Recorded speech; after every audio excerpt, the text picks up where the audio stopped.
You ask Tiger to solve. This deals with linear equations with one unknown.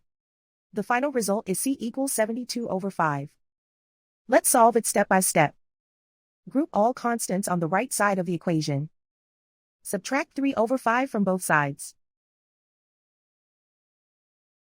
Combine the fractions. Combine the numerators. Reduce the zero numerator. Simplify the arithmetic. Convert the integer into a fraction. Combine the fractions. Combine the numerators.